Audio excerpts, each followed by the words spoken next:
창세기 31장 43절에서 55절까지 말씀 묵상하겠습니다. 31장 43절에서 55절까지 읽겠습니다. 라반이 야곱에게 대답하여 이르되 딸들은 내 딸이요 자식들은 내 자식이요 양떼는 내 양떼요 네가 보는 것은 다 내 것이라. 내가 오늘 내 딸들과 그들이 낳은 자식들에게 무엇을 하겠느냐? 이제 오라. 나와 내가 언약을 맺고 그것으로 너와 나 사이에 증거를 삼을 것이니라. 이에 야곱이 돌을 가져다가 기둥을 세우고 또 그 형제들에게 돌을 모으라 하니 그들이 돌을 가져다가 무더기를 이루매 무리가 거기 무더기 곁에서 먹고 라반은 그것을 여갈 사하두다라 불렀고 야곱은 그것을 갈렛이라 불렀으니 라반의 말에 오늘 이 무더기가 너와 나 사이에 증거가 된다 하였으므로 그 이름을 갈렛이라 불렀으며 또 미스바라 하였으니 이는 그의 말에 우리가 서로 떠나 있을 때 여호와께서 나와 너 사이를 살피시옵소서 함이라. 만일 내가 네 딸을 박대하거나 내 딸들 의에 다른 아내를 맞이하면 우리와 함께할 사람은 없어도 보라 하나님이 나와 너 사이에 증인이 되시니라 함이었더라. 라반이 또 야곱에게 이르되 내가 나와 너 사이에 둔 이 무더기를 보라. 또 이 기둥을 보라. 이 무더기가 증거가 되고 이 기둥이 증거가 되나니 내가 이 무더기를 넘어 네게로 가서 해야지 않을 것이요 내가 이 무더기 이 기둥을 넘어 네게로 와서 해야지 아니할 것이라. 아브라함의 하나님 나홀의 하나님 그들의 조상의 하나님은 우리 사이에 판단하옵소서 하며 야곱이 그의 아버지 이삭이 경외하는 일을 가리켜 맹세하고 야곱이 또 산에서 제사를 드리고 형제들을 불러 떡을 먹이니 그들이 떡을 먹고 산에서 밤을 지내고 라반이 아침에 일찍이 일어나 손자들과 딸들에게 연맞추며 그들에게 축복하고 떠나 고향으로 돌아갔더라. 아멘. 평화를 위한 언약의 증거. 이 욕심이 가득한 라반이 지난 20년 동안 얼마나 철저하게 야곱의 일꾼으로 대하고 엄격하게 관리했으며 조금 더 손해를 보지 않았다 하는 것을 야곱의 고백 속에서 볼 수 있습니다. 그 야곱을 사위 혹은 가족이 아닌 종과 일꾼 취급을 했습니다만 야곱은 불평하거나 항의하지 않고 그에 합당하게 성실과 충성과 정직으로 일했습니다. 범사에 하나님을 인정하고 당하고 있는 이 혹독한 시련과 어려움 이것을 하나님께서 허락하신 연단의 시간으로 인정하고 믿음과 인내 소망 가운데 정직 성실 충성으로 최선을 다하였던 야곱이었습니다. 이렇게 야곱이 연단되어지고 하나님이 보시기에 합당한 자로 세워졌다고 생각할 때 이제 조상의 땅으로 돌아가게 하시는 것이죠. 그러니까 야곱이 지난 20년 동안의 하란에서의 생활은 이처럼 아버지를 속이고 에서의 미움이 대상이 되어 에서가 받을 축복을 대신 가로챈 그런 사람이었지만 하나님과의 만남 또 연단의 과정을 통해서 정직하고 성실하고 충성스러운 사람으로 세워졌을 때 고향 땅으로 돌아갈 수 있었다. 이 야곱이 20년 동안 당했던 그 억울함과 수모를 잘 견딜 수 있었던 이유는 하나님을 만났기 때문이고 하나님이 자신과 함께 하신다. 하나님이 하신 약속의 말씀 다시 돌아가게 하실 것이라는 이 말씀을 믿었기 때문에 나그네와 같은 모습으로 살아와서 이 모든 과정을 잘 인내할 수 있었다라고 묵상이 됩니다. 43절 44절에 라반과 야곱이 서로 언약을 맺는 과정이죠. 야곱이 라반에게 자신이 20년 동안 어떻게 라반을 위해서 충성스럽게 일했는지 또 부당한 대우를 받았고 하지만 하나님께서 함께 하시고 복을 주셨음에 대해서 증거하자 라반은 야곱에 대해서 더 이상 흠잡을 것이 없음을 인정하고 서로 간에 언약을 맺을 것을 제안하고 있습니다. 43절에 그가 말하기를 딸들은 내 딸이요 자식들은 내 자식이요 양떼는 내 양떼요 내가 보는 것은 다 내 것이다. 내가 오늘 내 딸들과 그들이 낳은 자식들에게 무엇을 하겠느냐. 이 라반의 말 속에는 역시 중요한 것이 내죠. 내 딸, 내 자식, 내 양떼 다 내 것이다. 철저하게 자기 중심적인 사람이고 자신의 욕망에 충실한 사람임을 볼 수가 있습니다.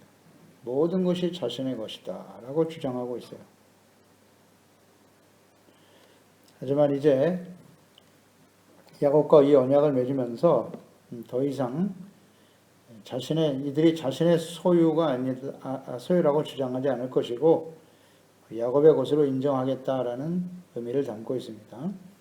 44절에 이제 오라 나와 네가 언약을 맺고 그것으로 너와 나 사이에 증거를 삼을 것이다 그랬어요.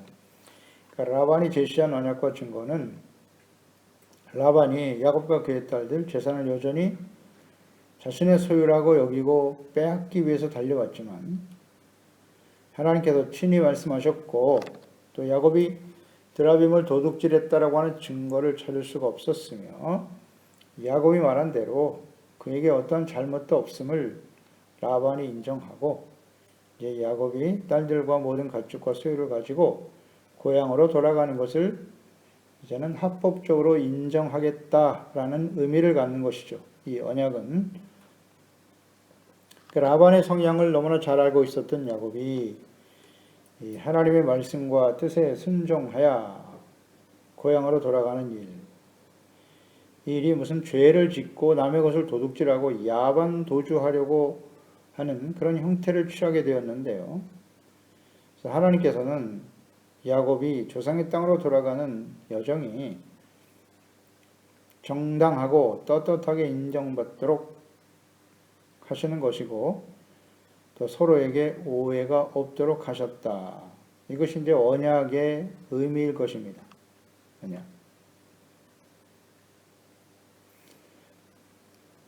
이 과정에서 우리가 묵상되는 말은 만약 야곱이 하란에서의 삶이 정직하지 못하고 아버지를 속이고 장자의 복을 받았던 것처럼 이 하란 땅에서 외삼촌을 속이고 가축이나 재산을 횡령하거나 도둑질한 것이 있었다면 어떻게 되었을까요? 라반이 야곱을 순순히 내어줄 수 있었을까요? 이 아름다운 이별은 어려웠을 것입니다. 하나님께서 야곱에게 선악간에 아무 말도 하지 말라 라고 말씀하긴 하셨지만 라반이 보기에 야곱이 이렇게 자신의 양을 횡령하거나 도둑질하거나 자신의 것을 빼앗았다라고 하는 증거가 있었다면 쉽게 떠날 수는 없었을 것이다. 이런 것을 묵상해 보면서 라반이 야곱에게서 잘못과 흠을 찾을 수 없도록 야곱이 그 20년 동안의 삶이 흠이 없었다는 겁니다. 그의 고백처럼 밤잠을 자지 않으면서 성실하게 라반의 양떼들을 돌봤다. 그러니까 자신의 것이 아님에도 불구하고 종된 마음으로 정직성실 충성스럽게 최선을 다했다. 이것이 이제 연단의 목적이고 연단의 의미라고 볼 수 있겠습니다. 그래서 이러한 모습으로 연단되었을 때, 그때가 바로 하나님의 때라고 그랬죠. 연단되었을 때 이제 고향으로 돌아가게 하신다. 이것이 이제 하나님의 뜻인 겁니다. 야곱이 하란에서 사는 것은 절대 하나님의 뜻이 아니죠. 아닙니다. 아브라함과 이삭과 야곱에게 주신 약속의 땅에서 하나님의 다스림을 받는 하나님의 의에 거룩한 백성으로 복의 근원이 되는 것이죠. 그러므로 야곱은 하란을 떠나야만 했습니다. 약속의 땅으로 돌아가야만 했는데 그 연단의 과정에서 야곱이 온전하지 못했다면 그 시간은 더 길어질 수도 있었다. 라반이 이것을 인정하지 않으면 또 문제가 복잡해졌겠죠. 다시 연단의 과정을 거칠 수밖에 없었을 것이다. 그러나 하나님께서는 그 모든 것을 보시고 연단의 기간 동안 하나님이 야곱을 지켜보셨죠.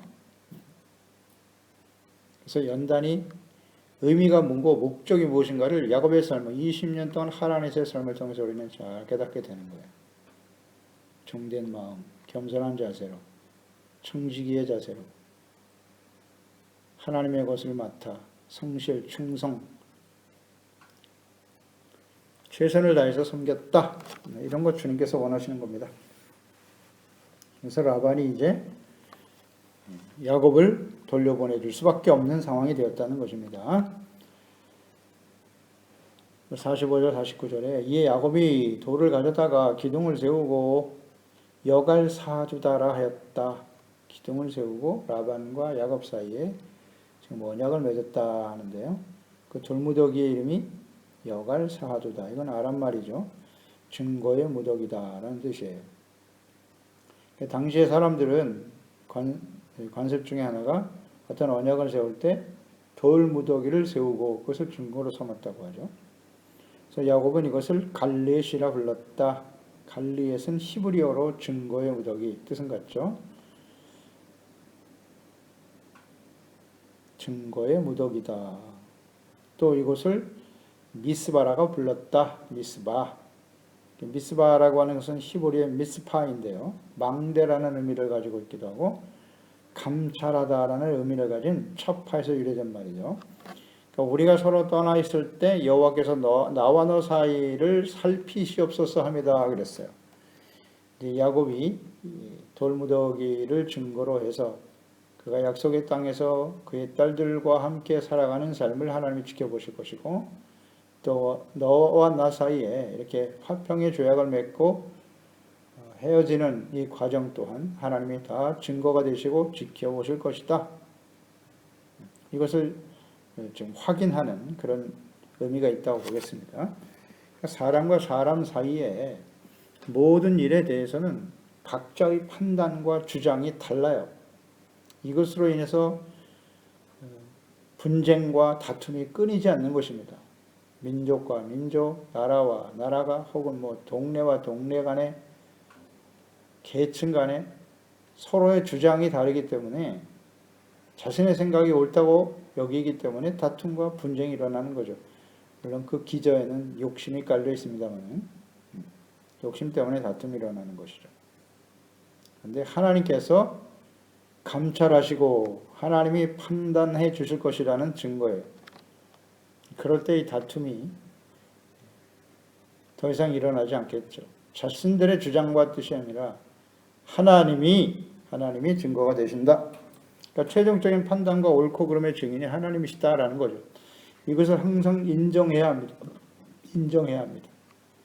특히 하나님의 자녀들 가운데는 그리스도인들 가운데 하나님이 모든 것을 아시고 옳고 그름을 아시고 판단자가 되신다, 재판장이 되신다는 고백은 매우 중요합니다.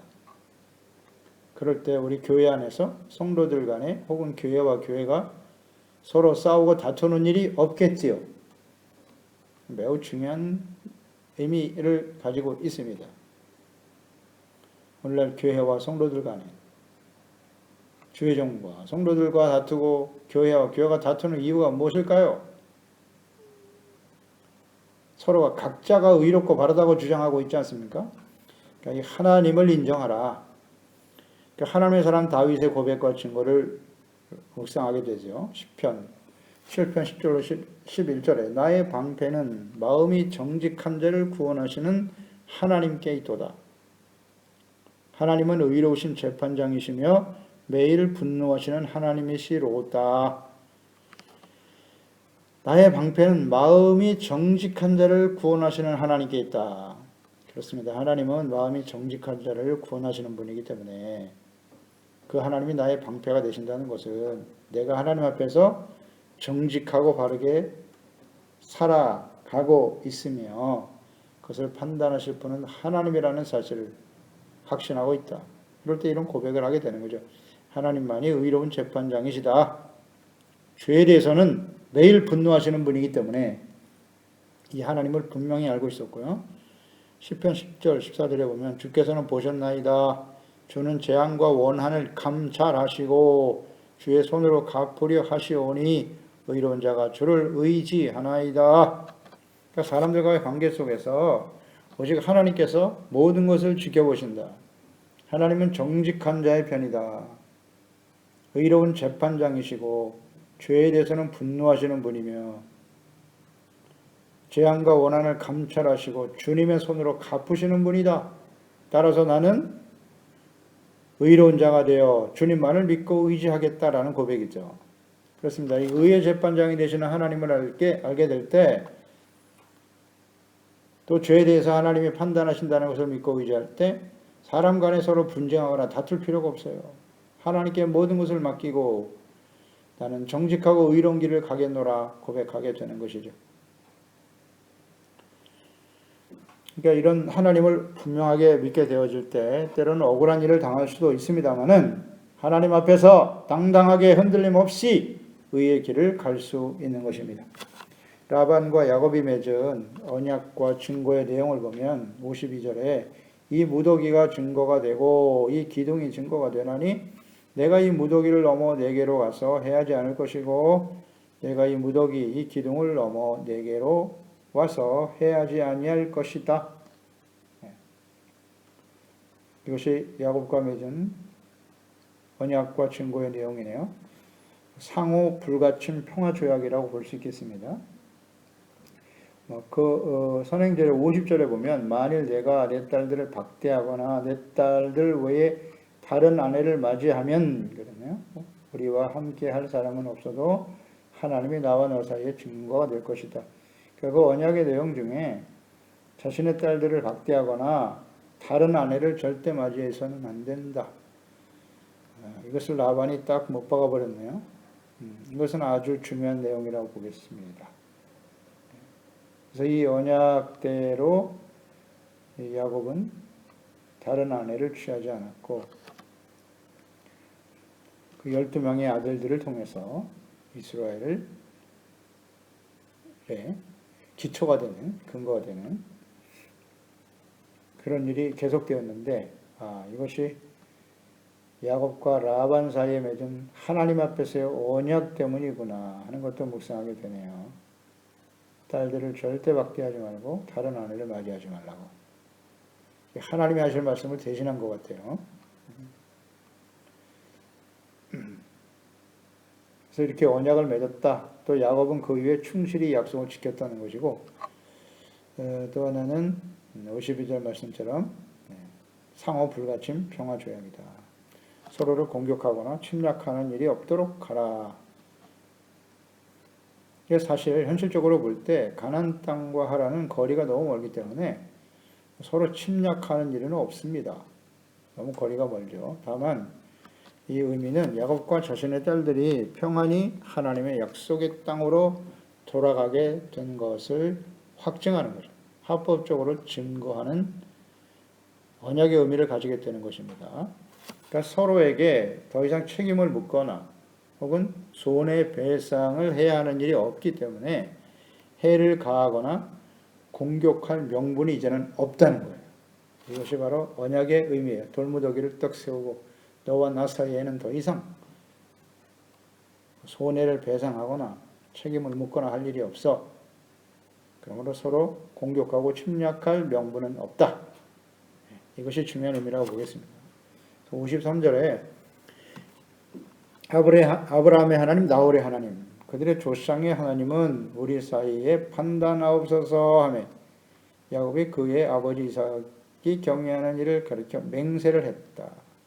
그리고 야곱은 제사를 드렸고 형제들을 불러 떡을 먹이니 떡을 먹고 산에서 밤을 지내고 라반이 아침에 일찍 일어나 손자들과 딸들에게 맞추며 그에게 축복하고 떠나 고향으로 돌아갔다. 화평의 조약을 먹고 평화롭게 서로 축복하며 헤어지는 아름다운 모습이네요. 아브라함과 나홀의 하나님, 또 아브라함의 자손인 야곱과 나홀의 자손인 라반이 같은 조상의 하나님이 증거가 되심을 선포하고 맹세했다. 그리고 제사를 드렸다 그랬네요. 제사를 드리고 그 산에서 이 모든 일을 이루시는 분은 하나님이심을 인정하고 하나님께 감사의 제사를 드렸다. 그리고 서로 입맞추고 축복하고 평화롭게 이별하게 되었다는 것입니다. 참 은혜롭게 모든 것이 마무리되는 것을 볼 수 있어요. 그래서 이제 하나님의 뜻이 잘 나타나 있죠. 야곱은 라반의 성향을 너무나 잘 알기 때문에 야반 도주하듯이 도망친 거나 마찬가지죠. 도망친 거나 마찬가지인데 또 라반의 두라빔을 아내 라헬이 도둑질한 것도 사실이고요. 그래서 잘못하면 여기서 큰 충돌이 일어날 수 있었는데 하나님께서 친히 말씀하시고 개입하심으로써 또 야곱이 20년 동안 온전한 모습으로 연단되어지고 성실하고 정직하고 충성스럽게 일했기 때문에 서로 이렇게 화해하고 화평의 조약을 맺을 수 있었다는 거예요. 하나님은 이런 분이세요. 하나님의 뜻을 이루어 가실 때 이렇게 서로 오해나 다툼이나 갈등을 야기시키지 않아요. 하나님은 질서의 하나님이세요. 하나님의 뜻대로 인도하시는 과정은 결론만 좋으면 된다. 어떻게 해서든지 그렇지 않아요. 과정도 중요시 여기시는 분임을 다시 한번 확인할 수 있어요. 그래서 주님께서 로마서 12장 17절로 18절에 말씀하죠. 믿음으로 말미암아 의롭다함을 얻은 사람들은 어떻게 살아야 하는가? 17절에 아무에게도 악을 악으로 갚지 말고 모든 사람 앞에서 선한 일을 도모하라. 할 수 있거든 너희로서는 모든 사람과 더불어 화목하라 그랬어요. 악을 악으로 갚지 마라. 야곱은 억울한 일을 너무나 많이 당했어요. 20년 동안. 하지만 악을 악으로 갚지 않고 선으로 선한 일을 도모했다. 서로 화목을 이루는 화평을 이루는 일이 선한 일을 도모하는 것이다. 너희는 서로 모든 사람과 더불어 화목하라. 서로 이해하고 용납하고 하나님의 뜻이 있음을 인정하자. 이런 과정에서도 하나님의 선하신 뜻이 있지. 모든 것을 판단하시는 분은 하나님이야. 내가 재판장이 되려고 하지 말고 하나님께 맡기고 화목하는 것, 이것이 하나님의 뜻이다. 히브리서 12장 14절 모든 사람과 더불어 화평함과 거룩함을 따르라. 이것이 없이는 아무도 주를 보지 못하리라. 아멘. 야곱이 지금 약속의 땅, 가나안 땅으로 돌아가는 여정. 모든 사람과 더불어 화평함과 거룩함이 있어야 합니다. 여기서 다툼과 갈등으로 헤어졌다면 하나님의 약속의 땅에서 온전히 살아갈 수가 없더라는 거죠. 중요한 말씀입니다, 여러분. 우리가 또 천성을 향해서 나아가는 사람들인데 또 이 땅에 하나님의 나라, 예수 그리스도의 십자가의 복음을 통해 모든 사람들이 구원받고 의롭다함을 얻어 하나님의 다스리시는 하나님의 나라를 이루어가야 될 사람들인데 사람들과 더불어 이렇게 화평함과 거룩함이 없다면 우리가 하나님 앞에 설 수 없다고 아주 단호하게 말씀하지 않습니까? 그래서 우리는 모든 사람들 간에, 특히 성도들 간에, 가족들 중에, 지체들 간에 말이죠. 교회와 교회가 절대 다툼과 갈등이 있어서는 안 돼요. 화목하라. 더불어 화평하라. 이것이 얼마나 중요한 의미를 가지는가 오늘 본문 말씀을 통해서 깨닫게 됩니다. 기도하겠습니다. 하나님 아버지, 오늘도 주님의 말씀을 묵상하면서 야곱이 하나님이 약속하신 약속의 땅으로 돌아가는 과정에서 라반과의 이별의 과정을 우리는 묵상합니다. 라반은 야곱에게 고백했던 것처럼 모든 것이 자신의 것이라고 여기는 사람이었고 추워도 손해를 보거나 빼앗길 그럴 일이 없는 사람이죠. 오직 자신의 욕망에 충실한 사람인데 만약 이 야곱이 20년 동안의 세월에 라반의 것을 도둑질했거나 무슨 횡령하거나 속이거나 거짓말을 했다면 아마 이렇게 평화롭게 이별할 수 없었을지도 몰라요. 그만큼 야곱은 철저히 연단되어진 사람이었음을 보게 되고요. 무엇보다도 서로 이렇게 화평함과 거룩함을 이루어가는 것, 이것이 이제 하나님의 뜻임을 다시 한번 묵상하게 됩니다. 아무리 어떤 선한 목적과 어떤 결과를 추구한다 할지라도 그 과정 속에서도 서로 다툼이나 분쟁이 있어서는 안 되고요. 모든 사람과 더불어 화목함을 이루는 것이 선한 일입니다. 세상이 악한 사람들로 가득하지만 우리는 언제나 선한 일, 하나님의 뜻, 겸손한 자세로 의를 이루어가는 일에 힘써야 될 것이고요.